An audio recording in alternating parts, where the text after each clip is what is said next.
Estamos de vuelta con Giro a la Derecha. Como les había comentado en el primer segmento, vamos a estar analizando esta última gran victoria que tuvo Javier Milei. Bueno, sobre todo para nuestra audiencia que no es mayoritariamente de Argentina y que queremos entender qué es lo que está pasando. Y para ello he invitado, por supuesto, a Eric Cámara, ya lo conocen, analista político. Bienvenido, Eric, ¿cómo estás? Hola Esteban, muchas gracias por la invitación.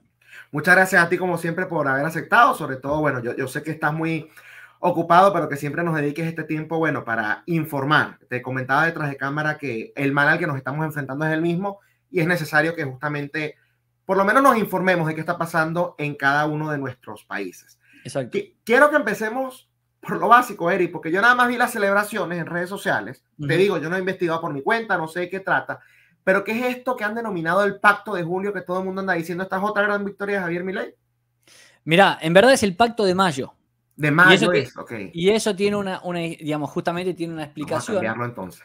Sí, es el Pacto de Mayo que se hizo en julio y ahí viene la explicación. Si querés te contextualizo un poco porque ya tenés audiencia de todos lados y como Por decís, favor. te contextualizo en general. Milei ha tardado 6 meses en poder sacar su primera ley a través del Congreso. A ver, esto tiene un contexto anterior que es, Milei es un outsider político, viene desde, lo hemos hablado un poco con vos en algún otro programa, pero viene Sí. de afuera de la política, es más outsider incluso de lo que ha sido un outsider en algún término, por ejemplo, no sé, Donald Trump, que tuvo que ir a través del Partido Republicano. Acá en Argentina no pasó eso, Milei tuvo su partido propio, creado en muy poco tiempo, apareció en la política en 2 Y años. Roma era una celebridad que ya todo el mundo conocía. ¿Cómo? Milei. No, en absoluto. En absoluto. Se hizo Correcto. conocido en muy poco tiempo en algunos estos programas que son ya mitad política, mitad chimento, ¿no? Con panelistas y qué sé yo. El punto es que, digamos, y yo voy a llegar a lo del Pacto de Mayo, es un poco una introducción para la gente Sí. que no conozca esto. El punto es que Milei, siendo un outsider, crea su partido, en 2 años se mete en política, llega a ser diputado, que eso ya fue un gran logro, fue algo llamativo, hizo campañas muy a pulmón, una campaña totalmente diferente, etcétera, y luego se lanza a la presidencia y termina ganándole en balotage, ¿no? En lo que es el mano a mano que llamamos acá, la última vuelta, termina ganándole al peronismo y a toda su maquinaria. Ahora, en ese contexto, uno de los grandes ataques que tuvo Milei, justamente por esto que te estoy mencionando, es que la gente que decía que no había que votar a Milei, los argumentos eran, e incluso gente, digamos, que odiaba el peronismo y que es antiperonista y que es antikirchnerista, pero, claro, tenía miedo respecto de no podemos votar a Milei porque Milei no tiene partido, porque Milei no tiene estructura, porque Milei no va a tener gobernabilidad, porque no tiene musculatura política, etcétera, ¿no? Básicamente lo mismo diciéndolo en distintas palabras. Sí. Ahora, en ese contexto, donde, digamos, en alguna medida es cierto, eso es cierto, ¿no? Milei, ¿no? Digamos, llegaba construyendo de la nada, tuvo que buscar gente para construir el partido, fue algo muy, muy complejo porque a él, siendo diputado, era solamente él con Villarruel, que es la actual vicepresidente. O sea, ellos dos entran por el espacio de la Libertad Avanza, que es el partido, y por el espacio, digamos, con la línea liberal, libertaria, conservadora, porque Villarruel es una conservadora. Correcto. Dicho eso, entonces, con todos estos argumentos, Milei llega al poder y tarda precisamente 6 meses en que el Congreso le apruebe su primera ley. También que es una mega ley que fue rechazada en un principio y tuvo que ser modificada. En un principio esta mega ley, que es la ley Bases, tenía más de 600 artículos y, bueno, fue recortada más o menos a la mitad para que pueda ser aprobada en lo que es la primera gran victoria de Milei en términos políticos legislativos, digamos. Ahora, en ese contexto, Milei esperaba que la ley se apruebe antes. Y como esperaba que se apruebe antes, él esperaba y había llamado a que le aprueben la ley para más o menos mayo.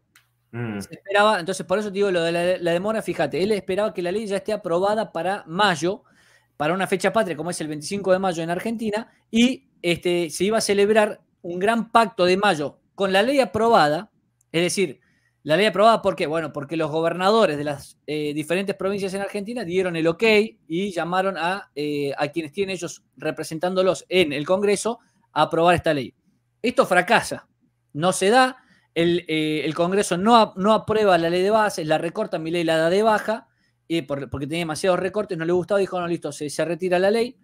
Entonces, claro, lo que es el pacto, y esto es para explicar justamente esto que vos me decías, el pacto de julio versus pacto de mayo. El pacto de mayo, entonces, Milei lo cancela. Dice, no, bueno, me voy a Córdoba, hago un acto, celebramos en Córdoba el 25 de mayo, etcétera, pero no hacemos este gran pacto al que yo llamé, porque se suponía que la gracia del pacto era que esté la ley aprobada, que haya un consenso generalizado entre la mayoría, al menos de los gobernadores.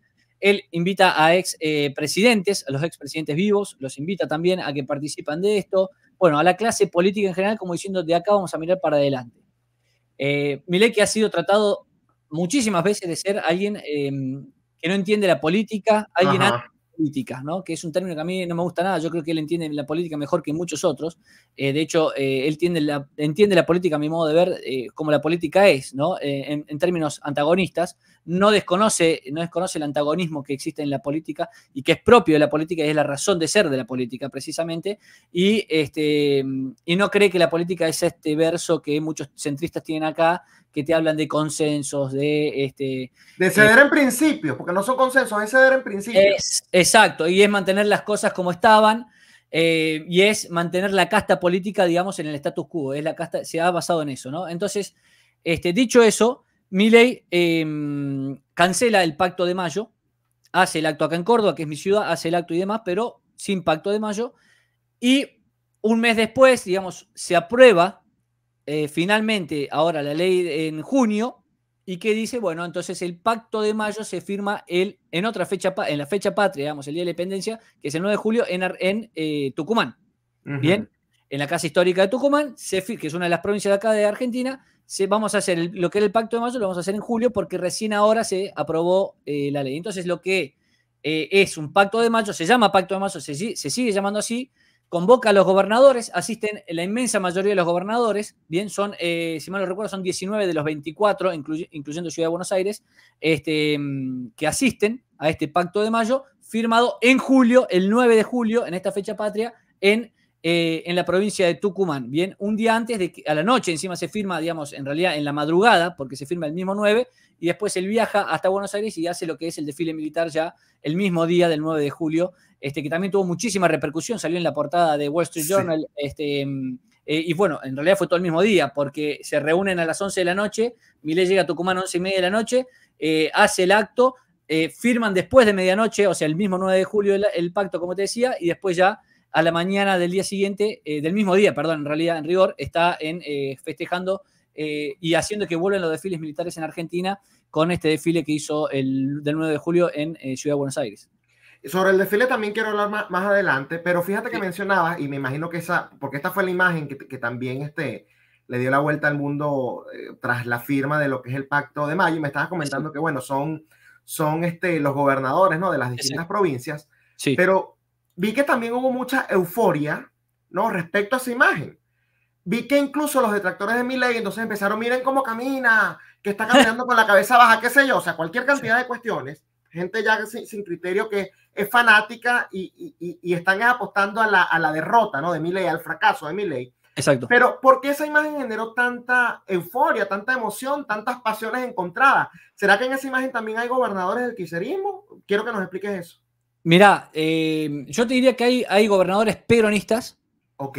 No sé si alguno diría que es un gobernador kirchnerista en esta instancia. El kirchnerismo duro ya queda poco representado. El único gobernador que te diría kirchnerista que existe hoy en día, te diría que es Kicillof, que es el gobernador de la provincia de Buenos Aires, que obviamente no asistió. No asistió, sí. Bien, pero que a la vez está peleado con la Cámpora, que es esta agrupación de juventud, que ya no son nada jóvenes, creada por el kirchnerismo y liderada por el hijo de Cristina Kirchner, por Máximo Kirchner. Y después te diría que son gobernadores peronistas, algunos sí más cercanos a las ideas de Cristina, etcétera, pero también hubo gobernadores peronistas, justamente Jaldo, que es el gobernador de Tucumán, de la provincia, históricamente, aparte de una provincia gobernada por el peronismo hace décadas, es el que lo recibe y es uno de los grandes aliados de Milei hoy en día, y lo recibió muy bien a Milei y estaba, digamos, contento de poder celebrar este pacto en esa provincia. Fue muy bien recibió muy bien, como te digo, a Milei, con todos los honores, puso cartelería, etcétera, y es un gobernador peronista. Entonces, y muchos gobernadores con los que Milei se ha enfrentado, incluso, por ejemplo, del PRO, como es Torres, Nacho Torres, que hubo mucho ruido al respecto, un gobernador de una provincia del sur, para que se entienda, digamos, hubo mucho ruido digamos, y es un aliado, entre comillas, porque el PRO es un aliado político, ahora están ahí medio ya con algunos roces, y Milei se ha cruzado con quien se tuvo que cruzar, y ahí es ahí es la sorpresa y, digamos, y a mi modo de ver, lo que deja un poco sin argumentos a muchos de estos detractores que atacan a Milei por ya cualquier pavada, porque ya hay periodistas, digamos, muy seguidos acá en Argentina, que estaban criticando que Milei se paró en un pequeño escalón de ese escenario porque él se siente inferior y tiene que parar. Bueno, hacen todo ese tipo de análisis o cómo camina. Literalmente estuvieron analizando cómo caminaba cuando saludaba. Estas cuestiones, ¿por qué? Y porque se les cae el relato de el Milei que no sabe hacer política, el Milei antipolítica y el Milei anticonsensos. O sea, ha logrado un gran consenso. Si quieres yo te puedo leer, para que la gente entienda, tengo acá los 10 puntos que se firmaron en este Pacto de Mayo. Esa era mi próxima pregunta, de hecho, que es lo que realmente establece, así que sí, adelante. Perfecto, mira, yo te los leo rápidamente, no me quiero extender demasiado, pero te leo rápidamente cuáles son en qué consiste el Pacto de Mayo. Me dijo, vamos, como se aprueba la ley de bases, que es una ley que viene a ser una de las grandes, esto lo repite Milei en todos los discursos, por encima yo transmito y miro todos los discursos, Milei hace hincapié en que él viene a hacer una reforma 8 veces más grande que la reforma que hizo el presidente Menem en Argentina en los años 90, ¿bien? Que sí. Tuvo que ver con lo que la izquierda llama el neoliberalismo, se privatizó muchísimo, etc. Milei dice, nosotros vamos a hacer una reforma que va a ser 8 veces más grande gracias a la ley bases y gracias al pacto, al DNU que ya sacó el DNU 70 que sacó y que el Congreso se lo quiere bajar, pero todavía está vigente. Bien, con esas dos grandes reformas que impulsa él, el DNU firmado solamente por él, que lo impulsa solamente el Ejecutivo, y sí, la ley bases con el Congreso, él está haciendo una reforma que dice es 8 veces más grande que la que se hizo en Argentina en los 90 con Menem. Dicho eso, el Pacto de Mayo dice los 10 puntos que tiene. El 1, la inviolabilidad de la propiedad privada. Bien. El equilibrio fiscal innegociable, algo en lo que Milei ha hecho hincapié desde siempre. Y lo ha cumplido, o sea, yo veo que acá, te lo digo, en los medios de acá en inglés se la pasan hablando de eso, de cómo Milei en tan poco tiempo ya ha tenido varios meses de superávit, hablaron de la semana que tuvo, que no tuvo inflación, o sea, que estuvo en el 0%, entonces, claro, evidentemente son logros bastante exactamente, buen punto ese, exactamente. Bueno, el tercero, la reducción del gasto público a niveles históricos en torno al 25% del Producto Bruto Interno. Recordemos que Milei es economista, ¿no? Además, sí, una reforma tributaria que reduzca la presión impositiva, simplifique la vida de los argentinos y promueva el comercio. La rediscusión de la coparticipación federal de impuestos para terminar siempre con el modelo extorsivo actual, donde, el gobierno nacional termina extorsionando a las provincias con este nivel de coparticipación, que es bastante complejo, pero que siempre se ha utilizado políticamente para obtener favores de las provincias. A ver si entiendo bien ese punto, porque si es lo que yo creo, me parece brillante. Esto es algo que yo he discutido con personas a futuro que habría que aplicar en Venezuela. Sí. El que aprueba los recursos actualmente para las provincias es el Ejecutivo Nacional. Claro. Ok, esta ley está buscando darle más independencia, más autonomía a los estados. ¿Es eso? Sí, a las provincias sería acá. Exactamente. Es una cuestión de que se le quite el poder que tiene cada vez que llega alguien al poder nacional de poder extorsionar de alguna manera o negociar con las provincias en base a esa extorsión porque dependen de la coparticipación de muchas provincias, ¿no? A la vez muchas provincias tienen que abusan de eso también porque, claro, hacen clientelismo en sus propias provincias sabiendo que tienen esos recursos que les vienen de nación y no en base a lo que ellos mismos generan, ¿no? Entonces también las provincias van a tener que empezar a ajustarse. Bueno, hay toda una cuestión ahí que es en ambas partes. La rediscusión de la coparticipación federal, ya te dije, un compromiso de las provincias de avanzar en la explotación de los recursos naturales del país, bien, algo que no se está haciendo como debería hacerse en Argentina, por muchos movimientos de izquierdas y por muchas nociones que, digamos, que tienen que ver con el ambientalismo barato, ¿no? Medio absurdo. Sí. Una reforma laboral moderna que promueva el trabajo formal. Hay mucha informalidad en Argentina actualmente. Una reforma previsional que le dé sustentabilidad al sistema, respeta a quienes aportaron y permita a quienes prefieran suscribirse a un sistema privado de jubilación. Algo fundamental. Wow. Acá el kirchnerismo privatizó lo que eran las FJP en su momento, el sistema jubilatorio, y después utilizó esas cajas, las vació, obviamente siempre perjudicando a los jubilados, y después además agregó al sistema 4 millones de personas como jubilados que nunca en su vida habían aportado, y por eso es que hoy en día tenemos un sistema nefasto.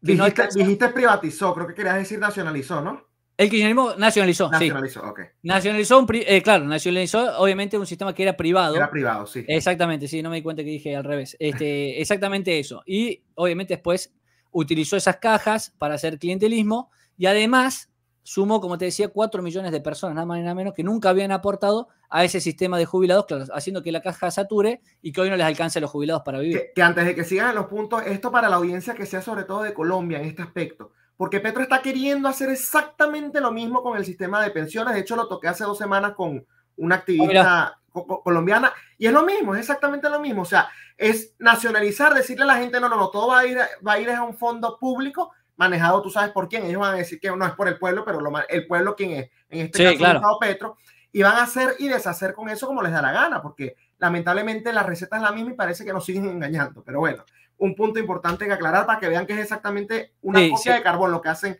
un gobierno de un país en comparación con los de otros. 100%. Además, siempre se abusa de los jubilados porque saben que no representan una gran fuerza política. Correcto. Que no tienen capacidad de movilización, que que muchos no votan ya por la edad, etcétera. Entonces, siempre se los termina explotando a ellos. Una reforma previsional que le dé, bueno, ya está. Una reforma política estructural que modifique el sistema actual y vuelva a alimentar los intereses de los representantes y los representados. La apertura al comercio internacional, de manera que la Argentina vuelva a ser una protagonista del mercado global. La apertura del comercio internacional. Bueno, esos son los 10 puntos. Y acá te quiero hacer una aclaración que a mí me pareció muy buena, que él lo anuncia en el discurso cuando después de firmar este pacto con todos los gobernadores, con toda lo que fue el acto, algo bastante histórico. Hay algo que él anuncia que para mucha gente, para mí, pasó desapercibido, y es que esto no es algo solamente simbólico, que ya de por sí es muy importante que lo firmen y logró un gran pacto con la mayoría de los gobernadores y tiene su peso simbólico, político, para demostrar que Milei sí tiene al final cintura política, ¿no? Correcto. Pero más allá de eso simbólico, hay alguna cuestión que es, Milei anuncia en ese discurso la creación del Consejo de Mayo, que se llama, que es un consejo que se va a formar a partir de ahora, que va a tener a distintas dirigentes de distintos espacios políticos, y lo que va a hacer justamente a instrumentalizar en leyes, ¿bien? Lo va a traducir en leyes a este pacto. Entonces la idea es empezar a agilizar la promoción de leyes y de regulaciones, sobre todo, con la excusa de, che, vos ya firmaste esto, acá tu gobernador ya firmó esto, vos que estás en el Congreso tenés que aprobarme estas leyes porque es lo que hicimos, para eso hicimos el pacto. El pacto no es solamente algo simbólico, que ya de por sí, insisto, fue muy importante, sino que además vamos a tener todo un consejo diciendo, bueno, a ver cuáles son las leyes que necesitamos para ir instrumentalizando y para que estos puntos se vayan haciendo realidad. Entonces, la verdad que eso es algo que me parece muy hábil de su parte y, esperamos que se aplique. Sí, totalmente. Fíjate que detrás de cámara te estaba comentando el tema de la popularidad de Milei. Ya la luna de miel se acabó, porque la luna de miel son los primeros 100 días normalmente, ¿no?, de los gobiernos, y la popularidad de Javier Milei parece que nadie la baja, a pesar de que estamos viendo que, bueno, Argentina está pasando por una crisis. Acá lo que hubo fue una fiesta en donde todo el mundo se emborrachó y estamos viendo justamente lo que, o se está viviendo lo que es la resaca. Exacto. Y ahora a Javier Milei le ha tocado este periodo porque él dijo, bueno, ya la fiesta se acabó, vamos a enseriarnos, ¿no?, y a ponernos a trabajar como se debe. Y aún así la gente, a pesar que puede estar sintiendo eso, sigue apoyando a Javier Milei. Quiero, sobre todo, que me hables del costo político que puede tener esto, tomando en cuenta eso que acabo de mencionar, creo que son las elecciones parlamentarias del próximo año, si no estoy equivocado. Ok, la gente que no apoyó esto, que de una u otra manera, bueno, se está demostrando que el argentino de a pie sí está apoyando a Javier Milei con este tipo de medidas. ¿Tú qué crees que les puede pasar en estas próximas elecciones? A ver, y quizás es irresponsable hacer este tipo de especulaciones, pero ¿tú crees que ya Milei el año que viene sí pueda tener quizás una mayoría en el Congreso, pueda aumentar su número de escaños, vayan a sacar a quienes han sido su mayor oposición, tomando en cuenta, bueno, el tema de la popularidad que estoy mencionando? Mirá, yo no te voy a dar, no sé números, imposible darte números, la verdad que no me animo tampoco, pero yo soy muy optimista, Milei mismo es muy optimista respecto de lo que van a hacer, y la gente que rodea a Milei, mucha gente que rodea a Milei, la militancia de Twitter, etcétera, son muy optimistas de lo que va a ser las elecciones del año que viene en el Congreso, en las legislativas que le decimos acá, las de medio término.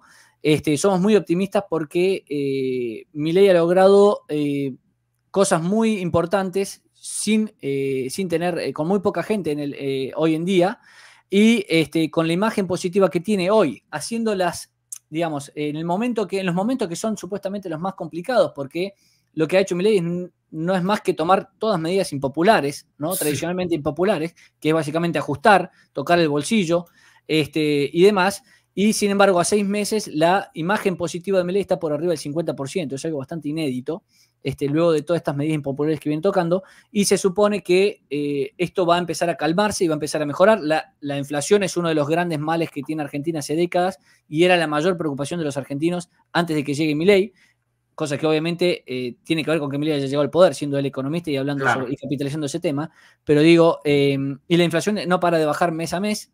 Entonces yo creo que de acá a fin de año y ya para principio del año que viene, que ya comienza obviamente la campaña, yo creo que Milei va a ser una muy buena elección para lo que va a ser las legislativas del año que viene, 2025. Va a ser una muy buena elección, va a haber mucha más gente en el Congreso y las negociaciones ya van a tener que ser cada vez menos. Y las reformas que él dice, aprobamos esta ley de bases, tenemos el DNU, pero nos faltan 3.200 leyes por sacar, que es para desregular la economía, para desregular, para quitar el pie del Estado de encima de los individuos. Digamos, le acaba de dar un ministerio entero, que es el Ministerio de Desregulación, precisamente, a Sturzenegger, y ya empezaron a hacer anuncios. Por ejemplo, ayer mismo yo estuve mostrando en vivo, se anunció que se desregula acá lo que es el espacio aéreo, aerocomercial. Había regulaciones que los conocí recién ayer, sinceramente. Sabía que estaba muy regulado y que no funcionaba como debía por cuestiones de regulación, pero había regulaciones que ayer las mencionaba en un tuit Sturzenegger, que es el ministro de todo un ministerio dedicado a achicar el Estado. Es una cosa insólita. Es irónico, ¿no? Pero hace falta. Exactamente. Mucha gente, crea un ministerio nuevo, pero realmente Sturzenegger fue el autor intelectual de la ley de bases y ahora lo han puesto diciéndole: este ministerio es para vos, pero tenés que achicar el Estado, tenés que desregular. Bueno, él ya comenzó y ayer, por ejemplo, mencionaba que había leyes en Argentina que prohibían a las empresas aerocomerciales poner precios por debajo de determinados, o sea, no te dejaban vender más barato los pasajes, ¿no? Entonces una cosa que uno dice, claro, como si acá en Argentina pudiera volar todo el mundo, no, la mayoría de la gente no puede volar porque es caro y había regulaciones que impedían que las empresas, si quisieran, podrían bajar los pasajes. Entonces una cosa absurda. Y bueno, ya está eso encaminado, así que yo creo que la gente va a empezar a palpar todo esto, incluido la baja inflación, y para el año que viene soy muy optimista de la elección que pueda hacer Milei. Estoy muy de acuerdo y evidentemente, bueno, Milei se está enfrentando a un aparato bastante difícil de destruir, porque estamos hablando de medios de comunicación, estamos hablando de una casta política que afortunadamente parece que ese discurso sí le ha dado a Milei bastante credibilidad y apoyo. Sí, pero más allá de eso, quiero que hablemos de los detractores de Milei, que dicen estar de este lado. Y te voy a decir nombres directamente, porque quiero saber tu opinión respecto a la gente que anda. Y ojo, yo no estoy en contra de criticar. Yo mismo he criticado a Milei por ciertas cosas que no me gustan y lo voy a seguir haciendo si el día de mañana sea lo que no me gusta. Yo creo que las personas que estamos comprometidas con la verdad, o que por lo menos tratamos de estar comprometidas con la verdad, tenemos que hacer eso, sea quien sea que cometa la acción que no nos agrada. Pero más allá de eso, hay gente que ya se está yendo al otro lado y terminan pareciendo kirchneristas directamente. No te hablo de peronistas, sino de kirchneristas, ¿no? Porque parece que le hacen el juego al gobierno anterior y a esta oposición política que Milei tiene. El caso de individuos como José Venegas, no sé si lo conoces, creo que vive en Nueva York. El caso de individuos como Antonella Martí. El caso de individuos, bueno, como Gloria Álvarez, pero ella no es argentina, pero está en ese mismo grupo. No sé si se me escapará alguno. Carlos Maslatón era otro que, bueno, hablaba de la vida de Milei. Hace rato, sí. Sencillamente creo que no le prestaron atención y me recuerdo que en la campaña habló de el estadista Massa. O sea, a ese extremo de descaro. No fue que dijo, no, Milei no me gusta, sino que se fue para el otro lado, el estadista Massa. Mira, altos índices de popularidad. Por algo será que los tiene, ¿no? Bueno, dirán que es populista, qué sé yo. La inflación que cada vez está bajando más. Está recortando el Estado, porque sí lo está haciendo. 100%. Aquí vienen entonces esos comentarios. Yo quiero que tú me ayudes a entender, Eric, cómo gente que dicen ser liberales están atacando al presidente más liberal que tenemos, por lo menos en la época moderna. Mirá, con toda esa gente a mí no me sorprende en absoluto, porque antes de que surgiera incluso la figura de Milei en política, nosotros, y te digo nosotros, lo que era la Fundación Libre nuestra, que teníamos acá en Córdoba, que encabezaba Agustín Laje. Con Laje, claro. Claro, muchos de los que nos hemos identificado hemos salido del liberalismo purista y nos hemos empezado a identificar también y a hablar de cuestiones de política y de cuestiones de sociología y a identificarnos también un poco con el conservadurismo. Ya teníamos grandes diferencias con estos liberales puristas porque veíamos que justamente tiene este problema, y te estoy hablando mucho antes de que apareciera la Sí, figura de Milei. y eso yo lo sé, perdón que te interrumpa, pero fíjate algo, Sí. una cuestión es que un liberal tenga, que yo también lo critico, yo de hecho por eso este programa se llama Giro a la Derecha, porque yo creo que la derecha debe aglutinarse en una sola, pero más allá de eso, yo te puedo entender a un liberal purista que te diga, no, yo no me junto con gente que no sea liberal, por ejemplo, con conservadores, son una amenaza a la libertad, y bueno, te dicen cualquier cantidad de discursos, pero Milei no es conservador, No. y yo creo que eso ya lo ha dejado claro, Victoria Villarroel sí, Milei no, y no está gobernando como conservador. Entonces me cuesta más entenderlo, porque si Milei fuese conservador, yo entiendo, y te hago la pregunta, Eric, pero no entiendo cómo teniendo un presidente que sí es liberal, porque sí lo ha demostrado que lo es, porque estos supuestos liberales vienen y lo atacan y termina más bien parece que se alinean con la izquierda. Bueno, mira, nosotros las diferencias, primero que hay varias cuestiones. En algunos casos, en algunos casos hay cuestiones de ego, que nosotros Sí, las veíamos ya en estos grupos minúsculos confirmo. se juntaban a comer medialunas y discutían cuestiones fuera de agenda totalmente. Nosotros empezamos a distanciarnos por estas cuestiones. No, no Claro. estaban en agenda, eran muy puristas, no discutían los temas que estábamos viendo que la izquierda avanzaba, no querían ver ciertas cuestiones de cómo la izquierda avanzaba ni estudiar. Segundo, tienen poco entendimiento de lo que es la política en sí. Creen que el hombre está reducido a un homo economicus. Creen que el hombre es solamente razón y cálculo económico, y el hombre también es pasiones, y la política en verdad se basa en pasiones, y cuando lees autores que interpretan muy bien estas cuestiones, como, no sé, yo estaba leyendo el otro día a Chantal Mouffe en torno a lo político, donde ella habla justamente de esto, y después tiene otro libro que se llama Pasiones, justamente un título similar, donde ella explica la política en esos términos, ¿no? Que a los liberales les es imposible. Ellos creen que todo se reduce a hay coacción, no hay coacción, hay individuo versus colectivismo, y diadas muy sencillas que hacen que el mundo te parezca muy simple de entender, y que para mí justamente es donde ellos se equivocan. Yo en algún momento, cuando recién entraba en estas ideas, creo entenderlo en algunos, porque yo a los 17 años, cuando leía las primeras cuestiones a lo Ayn Rand, digamos, pensaba similar, porque claro, leí Ayn Rand por primera vez, entré en política por primera vez y leí estas cosas, y el mundo me parecía muy sencillo y era muy fácil de interpretar la política y todo. Bueno, lamentablemente después uno sigue leyendo, o mejor dicho, lamentablemente hay gente que no sigue leyendo y se queda con esas ideas, y tienen 40 años y siguen diciendo las mismas cosas que cuando uno tenía 17 años. Y el mundo no es tan sencillo. Y además, como te digo, hay peleas personales entre muchos de los que critican hoy liberales a Milei, mucha cuestión de ego y cuestiones de peleas personales. El mismo Maslatón tuvo una pelea personal y se fue del espacio, etc. Y acá en Argentina hay otros liberales que han estado con Milei, que se han peleado y que por eso lo atacan hoy en día. Y después lo que te digo es eso, para mí una mala interpretación de lo que es la política. Creen que Milei podía asumir en un país complejo como el nuestro, con un Estado gigantesco como el nuestro, y que iba a poder de un día para el otro, de repente, bueno, liberar toda la economía y que no hay nada que negociar ni nada que hacer, y que no sé, que tiene alguna suerte de poder. De poder absoluto él como para hacer todas estas cuestiones. Para mí hay muy poco entendimiento de lo que es la política y de cómo funciona la política y cómo funcionan las masas y demás. Entonces, quienes critican me parece que viene por ese lado. Depende, ¿no? Algunos más, insisto, algunos más por cuestiones de ego personal y otros más por cuestiones de no entender realmente la política. Nunca lo han entendido. Y de hecho, como te digo, antes de que aparezca Milei nos hemos distanciado de toda esta gente por esto. Totalmente, ¿no? Y a mí lo que me molesta es sobre todo que ellos incluso se la tiran de puristas y ellos tampoco, digamos, tienen una trayectoria también bastante sucia en la misma política argentina. Porque, por ejemplo, ese Maslatón apoyó a un tipo como Massa. Pero claro, sí. Que era el chavismo, ese es el chavismo allá, el responsable del mal manejo económico. ¿Quién era el ministro de Economía? O sea, empezó por ahí. Entonces, Malatón por favor. es un personaje muy conocido en el ambiente liberal desde mucho tiempo, y ahora de repente dio un giro total y se ha vuelto kirchnerista, amigo de Massa, etc. Pero Yo creo, y lo he dicho con mis amigos y con quienes hablamos de acá, que lo conocemos y que lo ubicamos y que sabemos quién es hace mucho tiempo y que mucha gente le sorprendió.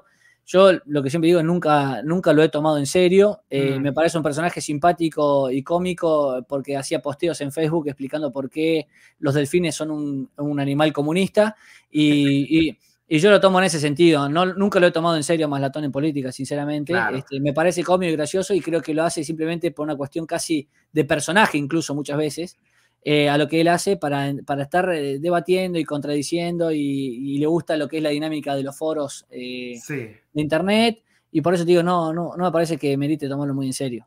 Sí, no, pero lo que digo es por eso, porque se la tiran de purista. Los otros que te mencioné también, a toditos les tengo algo. El Venegas apoyó a Larreta. Sí, bueno. O sea, por favor. Antonella Martín, que dice, bueno, es que este no es liberal. Ya va, tú trabajaste para Macri. Con todo y que Macri, yo no te voy a decir, bueno, que Macri es igual que Macri. Yo no caigo en esas asociaciones o en esas similitudes absurdas. Lógico. Pero Macri no fue liberal. Macri hasta impuso control de precios y tú trabajaste en su campaña. Gloria Álvarez apoyó a una señora llamada Suri Ríos en Guatemala, que es súper conservadora. Hija, por cierto, de alguien que creo que fue dictador. No estoy seguro. Pero, o sea, ¿por qué el pragmatismo funciona a veces? Pero cuando es con alguien que yo conozco, entonces yo sí me la tiro de purista y ahí no soy nada pragmático. Parte de la hipocresía. Sí, porque están buscando vivir de esto y se van acomodando también, ¿no? Claro. De repente caen en una de estas organizaciones que son puristas y ahí pasan a ser mega puristas porque los está bancando X fundación muy purista y que funciona bajo esa lógica. Ahora, en su momento, cuando querían ver de tratar de vivir de todo esto y tenían que trabajar para el PRO, trabajaron para el PRO. Y cuando entonces, me parece que es a medida que se van acomodando también. Entonces no tienen tantos principios como dicen. No, claramente no. Claramente no. Ya vamos a pasar ahora sí a cuestiones importantes, ¿no? No a cuestiones irrelevantes. Sí. Y quiero que hablemos justamente del tema del desfile militar. Y ojo, yo esto evidentemente no es algo que le pueda hacer un análisis político tan profundo, pero yo sí vi que hubo mucha gente celebrando. De hecho, en tus redes sociales fue una de las que también vi que decía, wow, acá es distinto, acá se está haciendo respetar, por así decirlo, las Fuerzas Armadas. Este es el primer desfile militar de Milei. Explícanos por qué esa importancia, por qué a tu juicio se vio el cambio incluso hasta en esto, o sea, qué fue lo que hubo distinto y por qué los argentinos sintieron este cambio, ¿no? Esta diferencia. Bueno, hay varias cuestiones ahí. Una es que hace 5 años nos hacían desfiles militares así en Argentina. Imagínate. O sea, fue la vuelta de los desfiles militares que históricamente se han hecho en Argentina. Incluso lo ha hecho Perón. Perón hacía grandes desfiles militares, el mismo Perón. El chavismo en Venezuela lo hace todavía. Sí, claro, entiendo. Sí, porque Chávez tiene eso, digamos, el chavismo ha tenido siempre los vínculos con las Fuerzas Armadas. Correcto. Acá en Argentina fue al revés, el kirchnerismo, esa fue una de las grandes diferencias que tuvo con el chavismo, que es que el kirchnerismo desde el comienzo atacó, desprestigió. Acordémonos que el kirchnerismo en Argentina hizo... Kirchner toma el poder siendo un desconocido, un gobernador del sur desconocido, puesto en el lugar por Duhalde, el expresidente Duhalde. Y una de las, digamos, herramientas retóricas de las que se toma el kirchnerismo para construir poder es volver a discutir y a reescribir lo que pasó en los 70, ¿no? La guerra interna que hubo en Argentina en los 70, donde se basa el kirchnerismo en atacar a las Fuerzas Armadas, en desprestigiarlas y en desfinanciarlas, ¿no? Durante muchos años se desfinanció totalmente a las Fuerzas Armadas. Si uno mira los estados hoy de muchas de la infraestructura que tiene la Fuerza Armada a lo largo y ancho del país están destruidas, bueno. Y lo han desprestigiado y atacado durante todos estos años. Entonces, en ese sentido, creo que esto es un giro totalmente del gran discurso que había sobre lo que pasaba con las Fuerzas Armadas y lo que eran las Fuerzas Armadas y lo que significan las Fuerzas Armadas para un país. Y más allá de eso, creo que también hay una cuestión que es celebrar las fechas patrias. Y hay otra cuestión que tiene que ver con lo que estamos viendo hoy en día, que está pasando en todo el mundo, y que tiene que ver con que la nueva derecha, o quienes reivindicamos la nueva derecha, o a las derechas, y la necesidad de articularse entre las distintas derechas, que un poco el gobierno de Milei es un poco eso. Sí. Yo creo que incluso lo entiende, porque son cuestiones que las habla muy bien Agustín Laje en el libro que tengo ahí atrás, por ejemplo, La batalla cultural, él plantea esto, la necesidad de las derechas de articularse. Y Milei que ha escuchado mucho a Laje, lo ha citado un par de veces, incluso en televisión y todo, en cuestiones que escapan a lo económico justamente, creo que él entiende estas cuestiones y la gente que lo rodea también entiende estas cuestiones. Y lo que estamos viendo en Argentina y en el mundo es que la izquierda lo que se identifica con cualquier símbolo menos con los símbolos nacionales. Y lo que estamos viendo es que una de las grandes amenazas que hay hoy en día y que es para mí una de las grandes luchas políticas que va a haber en este siglo, lo dije ayer en un tuit, tiene que ver con el globalismo. Sí. Si vos ves lo que pasa en Francia, la izquierda celebra con haber ganado las elecciones con o protesta en contra de lo que pasó en la primera ronda de las elecciones con cualquier bandera menos con la bandera francesa, mientras que la derecha sale y festeja con la bandera francesa. Uno veía lo que era las celebraciones en la primera vuelta de la gente de Le Pen y en todas banderas francesas. Acá pasa lo mismo, vas a un acto de Milei, son todas banderas de Argentina, versus un acto de, bueno, alguna bandera de estas amarillas que hay de la serpiente, ¿no? No me acuerdo cómo se llama la bandera.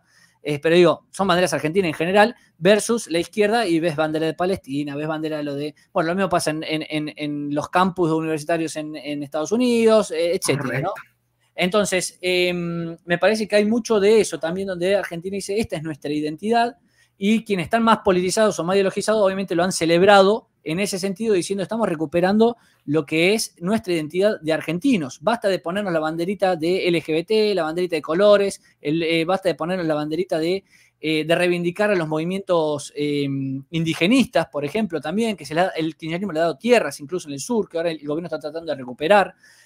Con esa banderita, no me acuerdo tampoco cómo se llama, porque la verdad que no me interesan los nombres de estas banderas que tienen. La banderita a cuadros de colores también, ¿no? La bandera que usa el indigenismo. Cualquier bandera, bueno, la bandera de Palestina, cualquier bandera que nada tenga que ver con la identidad nacional. Y eso lo venimos padeciendo hace rato, y esto un poco viene a decir, bueno, basta de atacar a nuestras fuerzas y basta de atacar nuestros símbolos nacionales. Y además es el regreso, insisto, después de 5 años de un desfile militar, lo que la gente ha realmente celebrado. Mucha gente, o sea, muchísima gente en Argentina, por sentido común, le gustan los desfiles militares, han ido a desfiles militares con sus padres, los llevan a desfiles militares. A mí mismo, mi padre me ha llevado a desfiles militares cuando era chico, y después son cosas que nos quisieron quitar, y uno ahora cuando vuelve recuerda que iba de chico, y eso había testimonios ahí en los desfiles diciendo, no, es que yo venía todos los años con mis padres al desfile militar. Han hecho desfilar, quienes encabezaron el desfile han sido veteranos de Malvinas, de la guerra de Malvinas, wow. Por primera vez. Entonces, fue muy, muy emotivo para muchísima gente. Yo, de hecho, lo transmití en vivo y tuve muchísima gente conectada y muchísima gente haciéndome esos comentarios. Entonces, la verdad que fue emocionante. Insisto, tiene un poco que ver con todo esto que nos vienen queriendo quitar. Sí. Que nos vienen queriendo quitar la izquierda, el progresismo, y que por suerte Milei lo está recuperando junto con Villarroel, ¿no? Porque acá también hay una influencia importante de Villarroel. El padre de Villarroel fue veterano de Malvinas. Sí. Falleció, pero fue veterano de Malvinas. Estaba muy emocionada ella cuando veía encabezar el desfile a los veteranos de Malvinas, precisamente. Y el tema de lo que hablas de la identidad es muy importante. Fíjate, ahí yo tengo, ¿no?, una banderita chiquita de Estados Unidos, porque bueno, este país, yo amo este país y me ha dado las oportunidades que lamentablemente mi país de origen no me dio. Lógico. Pero en estos momentos han hecho estudios, entrevistan gente en la calle.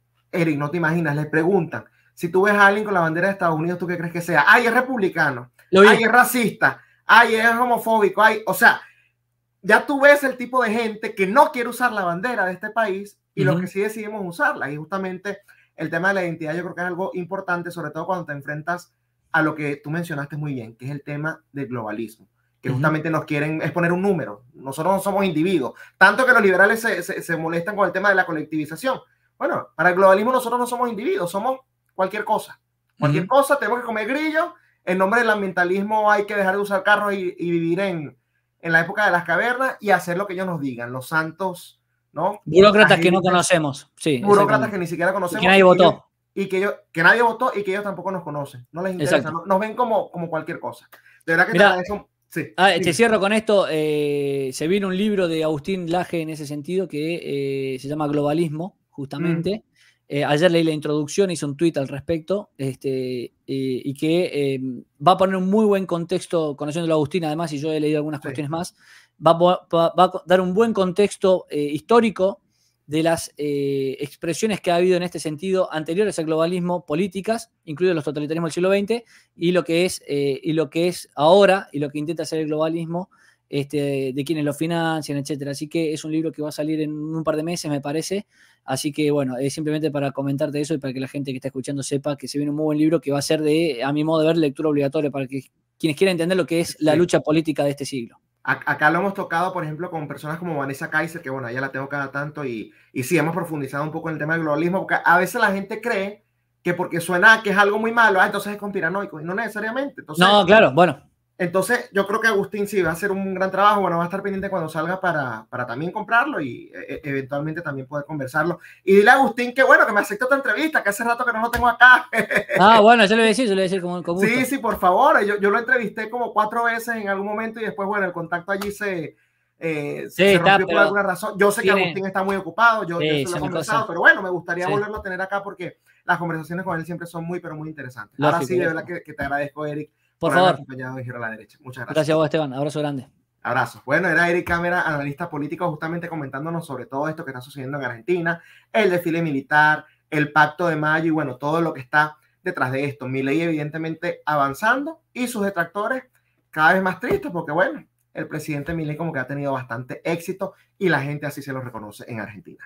Esto ha sido todo por hoy en Giro a la Derecha con Esteban Hernández, pero nos vemos nuevamente el día lunes por esta misma plataforma que es Contrapoder 3.0, el canal de la derecha en YouTube. Hasta el lunes.